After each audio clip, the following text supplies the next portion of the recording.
Hello and welcome to Tarot Electric. I am Mary Shock.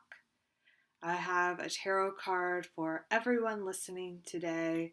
May this card resonate with you across time and space, giving you the guidance that you need to hear in this very moment as these words reach your ears. And we got the Ace of Swords. I'm reading with the Mother Peace deck. The Ace of Swords allows us to bring our truth from within ourselves, fully realized, out into the world and share it with others. We're really calling everyone to take this time to examine your inner self, to understand what your truth is, and how you can allow your individual self to be a vehicle for justice and equality out in the world. So this is a two-part guidance for the Ace of Swords. The first part is realizing your truth and realizing the part that your truth can play in a justice for the whole world. And then the second half is to bring that into action, to share your truth with others, and to let yourself be that vehicle for peace and justice throughout the whole world. So I encourage all of you to take a deep dive within your own self, hear your truth, and allow it to be shared with others. I hope that resonates with you. Okay, we've got a recording of BMore Tarot Club where we talked all about the Hermit. We got into a lot of good stuff, and it was a really amazing edition of BMore Tarot Club. It was the 1-year anniversary. So thank you everyone that came out. Thank you to all of you listening right now. And if you want to come to Tarot Club, the best way to hear about the next one is to join our Facebook group, BMore Tarot Club.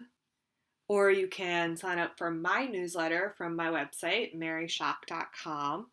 And I believe the next Tarot Club is going to be Sunday, December 10th in the afternoon. So sign up for my newsletter or Tarot Club and you'll get the for sure update. And I'll update it here also. And that's in Baltimore.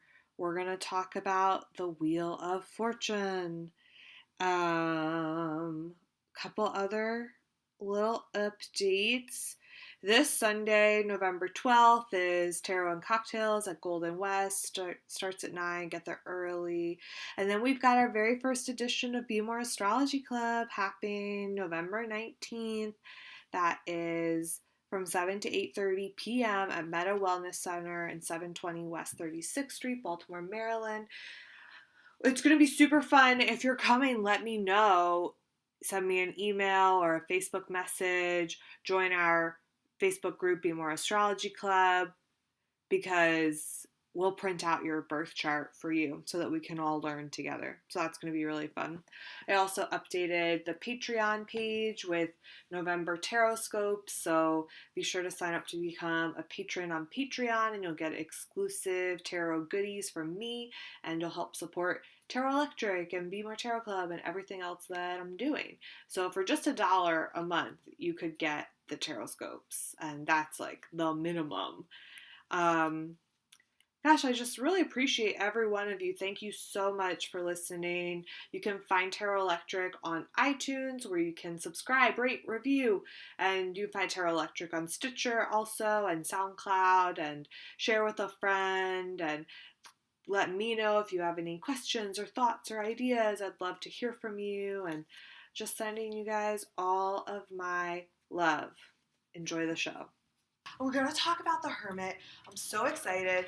Tarot Club, we kind of talk, circle, share, and then I carve out room at the end where we can either break into groups and do individual readings and practice, or kind of pull as a circle and talk about it. So there'll be time for that. But I had a little tarot story that I wanted to tell you guys about something that happened to me. So the other day I was getting ready to do this reading, and it was online, so it was an email reading, so I had my computer there, and I was with the Rider-Waite deck, which I've been using, and I just knew that something was missing from it. I was like, something's missing. And I counted the cards, and I lost the Emperor. Wow. Oh. Yeah, I know. That's what I said. And I cannot remember the last time I saw this card. I honestly cannot. I might have lost it a while ago. And I was like, I've been in and out of Baltimore over the summer, so it's just like, who knows, you know? And I read tarot at so many places. Impossible. I don't think I'm going to find it. Maybe. Oh, and I was so like, kind of relieved that it was the Emperor, because maybe if it was another card, I would have gotten really upset. But since it was the Emperor, I just thought it was really interesting. And then I asked the deck, like, where is the Emperor? And I pulled the Devil. Right? And then I'm just living with that. I'm like, this is wild. And I feel like, first I was getting the idea that it was somewhere, like, upside down, or that it was like under something, but I'm also getting the feeling that I really might not find it. And then I started to imagine what it means to have lost the Emperor, which, while it means so many things, definitely represents patriarchy and structures. And the way in which, I'm getting chills as I talk about this, and losing that card and what that could mean for me and the world at large in terms of really the destruction of the like old ways of ruling, and what that could kind of mean. And the fact that the Devil comes up and it's just like, where's the Emperor? In hell. Like, the Emperor is fucked, you know? And then I was thinking about like Harvey Weinstein and everyone that's been everything that's been brought to light recently with like sexual abuse of with people in power, and in a way in which in society it seems like we're no longer ready to kind of sweep that under the rug, and we're really saying like, this is no longer okay with us, and the way in which the Emperor being lost ties into all of that, and then the Devil coming up just seems like, you know. So now my big question is, what am I going to do with this Rider-Waite deck? Because I use it a lot, and it's not the one in my hands, but it's somewhere in this pile. But like, I use it a lot. In that moment, I had the computer in front of me. I had to do this reading. I'm like, can I still use this deck? I pulled the Queen of Cups and the Ten of Cups. I'm thinking, yes, that's a yes, right? Like, that's like, use this deck. It's nurturing and loving. It almost seemed to be celebrating. What would happen if you pulled an Emperor from another deck and put it in? Would that? I mean, what are the rules about that? For mixing decks. I can tell you something that happened similar. Is I'm on a tarot group on Facebook, and the guy said, I'm missing a 3 of Swords from the Aquarian deck from the 1973 edition. Does anybody have one? I'll buy it. And I had it. Because I take old decks that are either too worn out or missing cards, and I use them for craft projects. That's nice. or if I do art markets, I like put earrings on them to sell. Oh, yes. Because I don't feel like it's desecrating anything.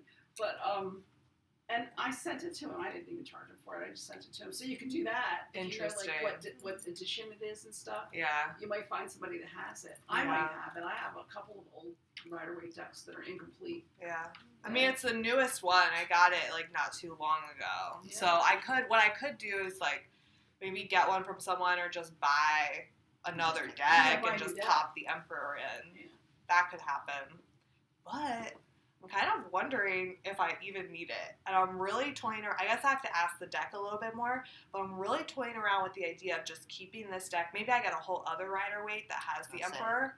That's right? what I was thinking. Because you know what? Because this deck is sort of special, and it might be appropriate for certain types of readings, or for certain people that just feel like this is the deck you need to use. Right? I feel like I kind of need to rename this Emperorless deck, work with it on a goddess, like maybe trauma-based work, healing, and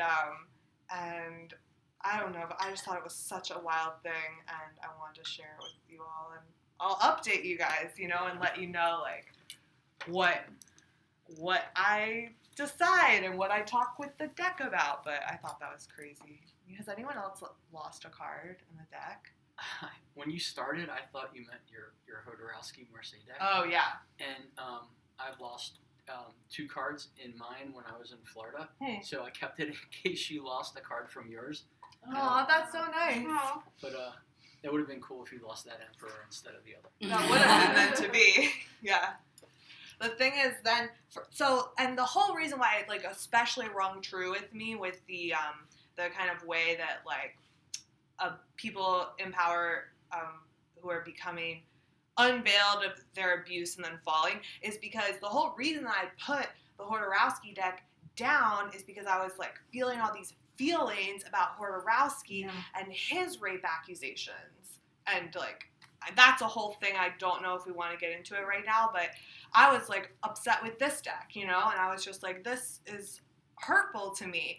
And so then I, like, was always using the Rider-Waite. So then when that happened, and I was like, oh my gosh, what am I doing now? You know, like, my 2 fave decks are just, in some ways, like, really just coming undone. You're emasculated. Yes. In a certain way. I got an extra card with the deck once. Like when I got my friend sent me an Aquarius deck. This is back in college, and I don't use it. I mean, I don't really like it. I think it's I think the illustrations are really cool, but I don't use it. But he just sent it to me, and it was like a sealed deck, and I opened it up, and there was a duplicate of the 2 of Swords in the deck, which was just really kind of wild. That is interesting. Thank you, Pat. That is interesting. And I never knew what that meant, but yeah. I wonder if somebody else got a deck that didn't have it. Exactly. Maybe somebody got it. Yeah. Because they seal them at the factory. Right. No. Well, thanks for listening. I'll just keep everybody informed, but I thought it was so funny. I was excited to tell you all, right? Yeah.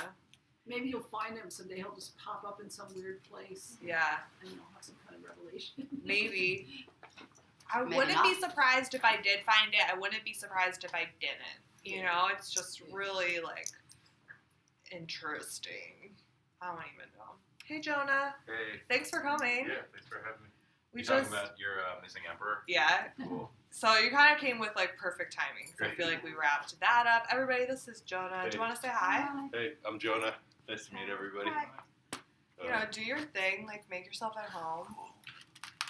And I feel like we could chat about the Hermit now. Mhm. If everybody's ready. We got a bunch of Hermit cards to send around. And since I've talked so much, I kind of just want to open up and let everybody else talk. But I'll pass. We got the Marseille, my Hermit from the Summer deck, and this Hermit from the Medicine Woman Tarot, which I thought was cool. Oh, cool. And then over here we'll pass the Thoth, classic Rider-Waite. And then from Cheryl's deck, the Magical Realism. I love the darkness of that card. And the Crone from the Mother Peace deck, which is card number 9. So there's a whole bunch of Hermits to check out. And I'm wondering if anybody has any, like, Hermit thoughts they want to share with us. What does it mean to y'all? Or I could talk first. No pressure. I'll start. I love the Hermit.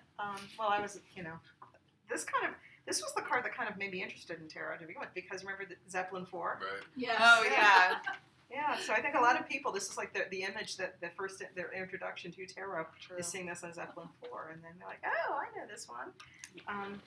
But beyond that, I think this card is so central. I think this card is really, there's so many other cards, because I was thinking about it earlier today, just how many cards correlate to this one. And like the whole middle section of the cups totally does. Like from 4, 5, 6, 7, 8, all of them. And then also the Fool, because the Emperor's been where the Fool is going. And the Hanged Man, because he's also in the Hermit's basically been where everybody's going. And I don't know, he's lighting the way. He's lighting the way for the people that are coming from where he's been. And yeah, he's really very awesome and powerful and wise. I think of him as Diogenes, looking for an honest man, and he's anti-material. I mean, 'cause Diogenes' father was like minted coins or something, so he was very anti-material, and he went and lived in a wine jar.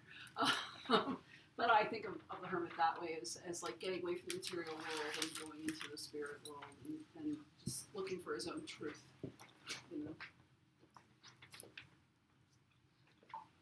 Yeah, I vibe with all of that about the Hermit.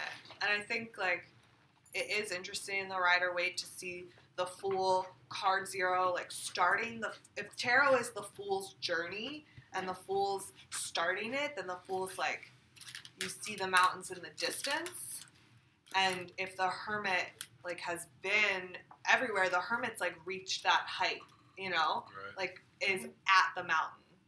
And then I've even heard people connect all of the waterways in the Rider-Waite deck with, like, water that would flow from those snow caps, Mm-hmm. So there's this whole kind of flow to it. Yeah, I think it's a super important deck in the tarot in general. And I like to get it. When I made my Hermit card for my deck, my model was a guy that had just retired from a job that was 33 years at the Hirshhorn. Huh. And he made his own costume and brought his own real kerosene lamp and all this stuff. It was very cool. And he was perfect for it because, I felt like that was part of what the Hermit's about, is that whole going into another phase of hiding away and thinking, really. And I had him walking into the bushes just because I felt like it was a nice, like, dark, natural place that was safe. And I think of it that way more. Yeah, I definitely think it's that inward journey, right? I think the Hermit's kind of an interesting card because if someone is maybe new to tarot or getting their tarot read for the first time and they get the Hermit, you might be thinking, like, oh no, am I going to be alone? Or, like, does this mean I'm lonely? Or, like, this doesn't look great. But to me, as, like, a spiritual person, I'm thinking, awesome, alone time to dive within myself, perfect, Exactly. I think it has a lot to do with meditation and whatever takes us to that meditative place, because the Hermit it's like the person that leaves society to study and to elevate themselves, right? So it's that personal work that you do within or without others. But I always see the Hermit as this full journey. Like, in the beginning, you go within, I think of healing with the Hermit, go within to heal from the past. You get the truth, right? The light, the Hermit's lamp being this, like, inner shining star of truth and knowledge that you discover in that space. But then I think the Hermit's journey isn't done until you come back down from the mountain, like, reintegrate with society and share what you learned, right? And tell other people, oh, I discovered this about myself, about how to heal, and now I'm giving it to you. And I would say that's the whole Hermit's, like, arc to me. So there are some times where you get that card and it's like, oh, I need to go within. Perfect. I'm ready for it. But sometimes it'll come up to me as saying, you've been in for a long time. How can you go out now? Right. Same with, like, the Hangman, like, when you know when to come back down. Totally. Like, when do you let go of that introversion and, like, go and, like, tell people what you found, right? Because if you just go up on the mountain, you're, like, in your own truth by yourself, like, that's pretty useless for everybody else. Like, it might be awesome for you, but, like, unless you're, like, actually gonna, like, go be a hermit and, like, go live on a mountain, like, for real, like, what's the point of, like, your own inner, like, doing the inner work if, like, you never get to share that with anybody else? It totally reminds me of Reiki, actually, and Yasui being on the mountain, getting the Reiki information, and then coming back down. Right, and I'm sure that felt great for that dude. And then you could just, like, stay up there. You could like, stay up there and be energized Right. and whatever, or you could come back down and do the healing work. Share it with others. Yeah.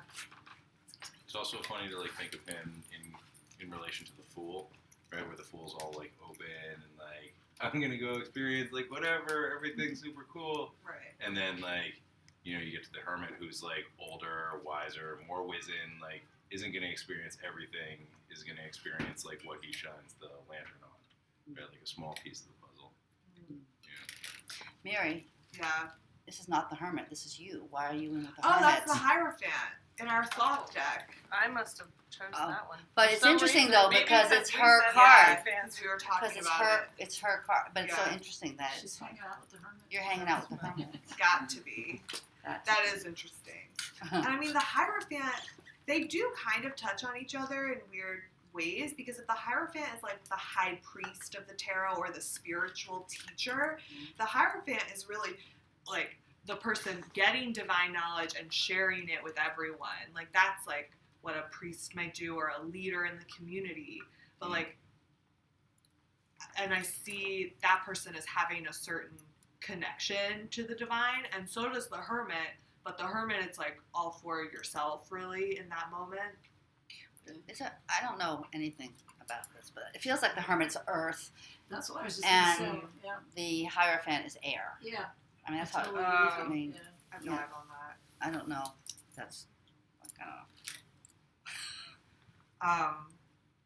Actually looking at these cards now, like looking at your deck, Cheryl, the magical realism, it's really interesting how this person is reminding me of maybe some other ideas about, like, I think of the Hermit and I'm making this Hermit so like wise and a monk and spiritual journey, but there's also a place where the Hermit is someone who is like maybe like a curmudgeon, you know, Yes. or someone who's like yeah. can't live in society for Yes. some reason. For a while, I feel like it's a temporary state where you can't be around people for a while, Yeah. and to get in touch with yourself, it's much more earthy and getting grounded and spending time alone to figure out, what's going on.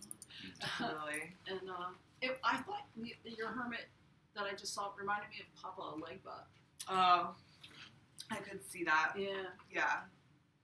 and I was just wondering if you had any connection between those. That's an African Yeah. story. It's a folktale. Orisha. It's Yeah. an Orisha myth. Yeah. Yeah. I certainly was not thinking of that when I created the deck, but I wouldn't be surprised if it came But there's through, no accidents. right? Yeah, for sure. Yeah. Because I wasn't even like really aware of the Orishas at all when I made the artwork for that deck. But since then, I've gotten to like meet with many people that honor the Orishas, and it's so interesting to learn about. I think it's so beautiful. It is. And if that's in there in the deck, then I'm like all for it. Yeah. You know, it's pretty cool. I was looking at these as they went by, and they were I had two together. One was mine, and I forgot which one you wanted. I think it was Yarowski's, but mine is like going to the left and looking down. Basically, he's going to the subconscious and into the darkness with his little lamp. And then the other one was like reaching up to the mountain and all very light, So there's two sides of that character. Totally. And that experience. Yeah. That experience of learning about one's sort of self Mhm. And can then bring be it back either. out. Yeah. Yeah, can either. I mean, it can be an inward one, or it can be one that's divine, like this, like divinely. Yeah, where the lines are going up. Yeah, where the energy is moving. And then you always think about the card that comes next, Yes. because it's a journey. Mm-hmm. Which would be the Wheel of Fortune, Right. right? Yeah. Yeah. Which to me that speaks to the re-entering into Yeah. society, like back into the fold. The Wheel of Exactly. Fortune is like the wheel of time and like the year and our experiences And he's willing to take whatever's coming, sure. either side, because it's dark and light. And it's always Yeah. moving. This one is interesting too. Jay, this is your card. What deck is it from? Dame Fortune's Wheel. I like that it has the hourglass, and I feel like you posted some other photos with the hourglass on Facebook too, right? Or maybe someone else did. Yeah, he was in some really, really old decks. He was like Saturn of his time. Yes. That's cool. I think in some like really old decks, he's totally with the hourglass, right? Yeah, I saw I looked in. The Visconti Sforza deck that's like 1450. I looked in that book just before I left, and I don't remember the exact words, but it said something about as far as the Hermit with time, it was about how it's a reminder to think like what really matters. Like when you think about, temporal things, and usually if you're upset about something and you think about how temporary it is, or ask yourself, does this really matter? It usually really doesn't, Right. And you can get ultra hermit crazy and think, well, even all the stars and planets and the sun and everything I see is temporary, but it's for me the Hermit's kind of that big perspective. Yeah. And that's kind of what you get when you go to the top of the mountain. You see it all, Yeah. right? Another thing that I think is interesting that I've read, and I guess Hodorowski talks about it a lot in his book, and I don't know if it's been written about in other places or if this is something that, because sometimes he will write about things that he's like, this is the way it is, but it's actually like the way that he feels it should be. But he makes his Hermit is carrying like a lantern and it's closed, and then there's one red panel, and he says that sometimes this can be like someone with a wine bottle, that there's a way in which so that just speaks to the way this card can be like the enlightened spirit seeker, or maybe they're like just holding up to like, Spirit drinker. yeah, exactly. Reclusive alcoholic. Yeah, the recluse, exactly. Yeah. So with the Hermit, when it comes up, I'm just saying, like, where is this card leaning? Because it can mean all of that. Yeah. Also, he's old, Right. and there is a sense of urgency that comes with old age. I was just We were just talking about that. It's like you turn 60 and it's like, oh shit, I better hurry up, because, well, you don't have time to waste. You don't know if you're going to live another year or another 30 years, So I think that even though he looks like he's moving slow, there has to be some sense of urgency to it, because he's the 9. He's the end of this cycle. He's going to move into the next phase with the Wheel of Fortune with the 10. Right. I like the mother piece one. It's Hecate. It is. It's Hecate. I just checked it to make sure I was right. Yeah. I just wanted to make that sort of mother. But it's the maiden mother crone. Right. And that, like, that cycle. And she represents that cycle too. Yeah. So. The goddess of the crossroads. Right. Right? And choices. And the darkness. The darkness. Yeah. I love Hecate. And I love this card. The mother piece is amazing. She's absolutely at the crossroads. Yes, she is. Yeah. And I mean, if the Hermit's at this, like, end of the cycle, I feel like you get that choice of, like, where am I going with this now? 9 being the last whole number. And then there's this idea of, like, once you do kind of the Hermit work, like, what's next for me? And I feel like the Hermit can sometimes put us in that place. Also, like, Hodorowski talks about it as a number of crisis. Yeah. Right? And, like, whether to... Because I think there's, like, that also encoded in the 9 of, like, whether to move forward and, like, get on the wheel, or be like, oh, God, I don't want to, like, deal with, like, the unknown or what comes next. I'm going to retreat into either seclusion and hide, or, like, go back to the things that I knew. Right? Yeah. And, like, that place of, like, wanting to cling to known territory instead of going into the, like... Right? Because to go from, like, the 9 to the 10 to double digits, it's, like, really scary. That's like jumping off the big diving board, not the little one, right? And I think there's like the human tendency to be like, oh, I'm not going to do that. I don't want to. Just hide, get stuck in my ways. Right. That's like the danger of the Hermit card. Yeah. Right. So that you get stuck there. What do you guys think the lantern is, or the light? Well, I think that, because I guess my interpretation of Hermit's always been a little bit more like, I'm going to teach. It's more of a teacher card. Mm. Like, I'm like, this is the wisdom. This is the guidance. This is experience. Yeah. And this is, you're not the first person to have done this, and you're not going to be the last person to be where you are either. And the Hermit is just listening to the experience of people that have been there before, and that's what the lantern is seeing. And that's like, here, I'm holding up the lantern because I know. And I'm showing you what I mean, it's going to be different for everybody, but there's nothing new. There's absolutely nothing new under the sun, and that's what the lantern helps us see. Is like, okay, now we're looking at it, and I'm helping you see it.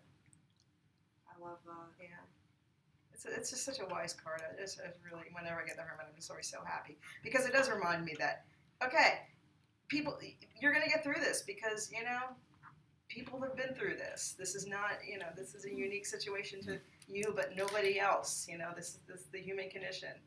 And you're going to survive. And the Hermit's you're just going to listen to people that have survived it, and you're going to learn from their mistakes or not. But you're going to take that information and do with it what you will. So it just reminds you, and conversely, because the Hermit is alone, but this is the card that reminds me that I'm not alone. That's neat. That's sweet. Makes me think of ancestors in that way too. Absolutely, Yeah. absolutely. And your spiritual connection, Yeah. but especially Spirit guides. ancestors. Yeah. Yeah, I love it. actually, in my self-portrait, I painted, because I felt the same thing, you're not alone. And so I painted my grandmother, she's the ancestors, and then the inner child. So even the Hermit, isn't alone. So hearing that really resonates.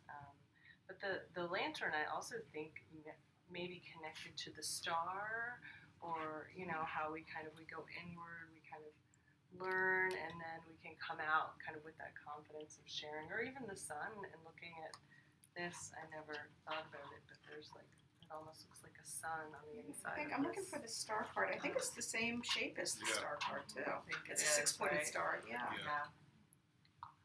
So Waite definitely made that connection very clear. Waite definitely thought that was the star of the star card Yeah. inside the Hermit's lantern. But that's also interesting to pull in the sun, because I saw the sun in your portrait's so beautiful. Thank you for sharing.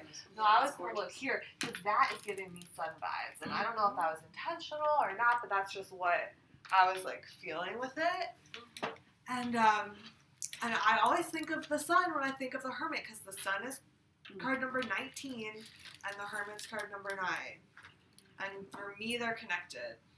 So I always think of the Hermit is that exploration within, but then when you come out, it's like the sun rising, and it's this kind of dawning and bringing everything that you learned within out and to everyone to kind of let it shine down. So I always think of them as a little pair. And then I think of the 9s too. So whenever I get a 9 of Cups or a 9 of Wands, I'm thinking about the Hermit. I'm thinking about how it relates. That's how I read. So not everyone's going to connect the Hermit and the Sun. And some people might connect the Hermit and the Moon, because the Moon is 18, so if you get 8 plus 1, 9. But those work well for me too, so I like that also. That definitely for me, because the minor arcana card that corresponds to the Hermit is the 8 of Cups. Yeah. 100%. Because look, this guy, I mean, he's got the staff, and he's going up the mountains, and he's looking for the answers. I mean, this is what this guy is on the journey. You're and right. this guy is coming up to the mountains, and when he gets there, he's going to be this guy. Yeah. Yeah, he's like junior Hermit. Yeah, this is the Hermit in training right here. And and he's got the moon, and the moon's kind of looking at him like, okay, all right, because the Hermit's and the moon's got a very suspicious expression on his face. But and it's the 8, and he's the 9. Yeah. It's kind of perfect. Yeah. Now I think the Hermit's lantern gives it a Pluto vibe, because it's this light in the darkness. Because Pluto astrologically shines light on the darkness. It's taking a little spotlight and pointing it on what's hiding, and it's that whole 8th housey Scorpio kind of thing going on. Because he's in there looking for something in the darkness, and in the darkness within himself, and it's that whole deep psychological exploration thing, and I think that's what the lantern represents. I don't think of it as solar at all, but there's no reason it can't be. You're opening up new ideas for me. Yeah, but I like that, because now I'm going to meditate on that connection. That's why I love tarot club. Actually, do you see any like connection with Chiron? Like now that we're talking astrology, also. Sort of. I mean, I think of kind of like archery. Right. You know, more than a Right. lamp. You know. But just like wounded healer. Yeah, idea. yeah, definitely the wounded healer aspect of it. Yeah. Yeah, I could see that. I think the moon makes a lot of sense to me, though, because, I mean, the moon, I mean, I'm bringing all kinds of stuff, but like, it's a yin principle, right? I mean, it's not yang, it's like, it's moving inward, Right. so that kind of thing is, I think, Yeah. reminds me of the color of the hermit. Yeah. Right. And the way that 9 has a great reference to birth and gestation. 9 months, yeah. Right. months, yeah. So then that being connected to the moon and the triple goddess cycle all seems to really flow. Yeah. Another thing that's interesting about the Hermit is it's the only cold weather card. I think there's one other, but like he's like definitely more bundled up than anything in the. Oh, because I think it's High the. Priestess is in a robe also. Oh, you're talking about the major arcana? Yeah. So mine arcana, the 5 of. Is it the 5 of Pentacles? Yes, Oh, that's yeah, exactly what I freezing. thought. Yeah, that's the Yeah. snow. Yeah, because Yeah. they're stumbling through the snow in that one. Yeah. Yeah. But I feel like especially in the Marseille deck, like he's definitely like looks colder than anybody It's else. really interesting. Yeah, that is interesting. Well, old people are cold. Believe me, I know. Well, that I'm just that teasing. adds a Saturn aspect Yes, to it too, yes. with the cold and the old and the Father time. time. Right. Yeah. That's cool. Yeah. There's a poem by Wallace Stevens that starts with "One must have a mind of winter," which he's talking about like detachment, and I've always associated that with the Hermit because he's got the snow on the peaks there, Yeah. Right. and he has that detachment. Who's the Hermit in the Shakespeare? Do you Ooh, remember? we were just looking I at the know. Shakespeare Oracle, which my aunt has, and it's an amazing deck. It's fantastic. really amazing. I wonder if it's King Lear. No, he's That dead. was death. Well, I forget, but I'll take a picture and post it on the Tarot Club. I'll look it so up right now. You'll have to join Facebook to I'll look it figure it out. Okay, go for it. Yeah, enlighten us. I do forget. But, I mean, it could be King Lear, couldn't it? Any other cultural references Hermit. you're feeling for the Hermit? Oh, man. For some reason, I always think of Leonard Cohen because that dude lived in a monastery for mad long. Yes! And the anniversary of his death's coming up on Right. Monday. And I was in conversation with a friend of mine like years ago about like how nice that would be to like go live in a monastery, and he was basically like, you sell out. Like it's so easy to like be spiritual in a monastery. Like the hard thing to do is like to do it down in the world. And I think like that is the hermit journey, right? To like go there and get it, and then be able to practice it in the world. And like I guess like I've just sort of conflated those things in my mind with like Leonard Cohen. This is Timon of Athens is the Hermit. Okay. Don't Yeah. know. You must eat Stop men, listening. get thanks. I must you con that you are thieves professed, that you work not in holier shapes, for there is boundless theft and limited professions. Rascal thieves, here's gold. Go suck the subtle blood of the grape, till the high fever seethe your blood to froth.